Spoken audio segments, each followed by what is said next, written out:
through everything else because I know what I'm optimizing for. You see, when nothing is prioritized, everything feels heavy. Your brain treats every task like it's equally important, so you're constantly draining energy deciding what to do next. You likely feel dispersed, and most people make long to-do lists and wonder why they're exhausted by 2 p.m. with nothing to show for it. The 1%, they choose a direction, and the rest becomes secondary. So every morning, before you check your email, before you look at your texts, before you open up social media, before you even look at your calendar, ask yourself this: what is the one thing that matters most today? Write that down and let everything else take a backseat to that priority. I know that you will end your day feeling accomplished instead of overwhelmed. Next up is number 5. I call this the distraction sweep. When you have a pile of work that is so overwhelming, instead of assuming that you have to do all of it, look at it like this instead. I learned this from one of my mentors very early on in my 20s. When she would go out on vacation and then she would come back, she would be overwhelmed with all the emails that came in. And she would spend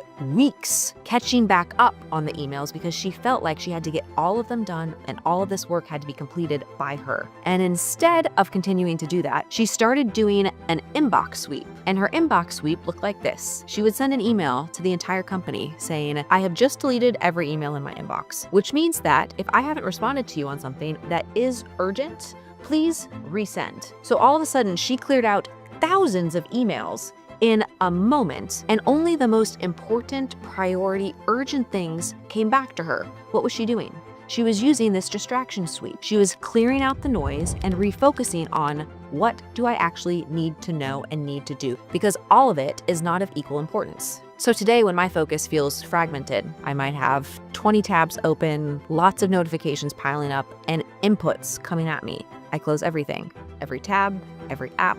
I don't necessarily feel the need to fully organize it or save it for later. I just do a reset, and that 1 minute gives me a clean mental state and makes it obvious what actually deserves my attention. And I also do this with my physical space. You see, your visual field of what you see in front of you is so important. Princeton researchers found that your brain tries to process everything in your visual field all at once. So when you do have 47 tabs open and your brain is competing with itself for attention, clear your screen, clear your desk, take the minute to handle the distractions so that your brain stops fighting and can actually focus. Most people try to focus harder instead of removing the distractions. But focus doesn't have to be created. It can be protected, and it's your job to protect it. So next time your focus feels completely scattered, whether you're tired, stressed, making a big decision, close everything. Start with one window. Let focus reemerge naturally. I know that you'll notice the difference within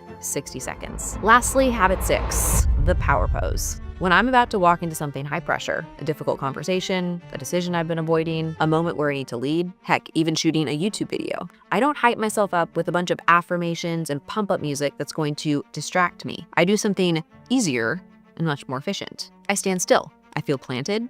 My shoulders are back, my chest is open, and I breathe. This allows me to get clear on my intention for the next 60 seconds. It doesn't even take a full minute. And every single time, my internal state shifts before I even speak. Research from Harvard Business School and Columbia University on embodied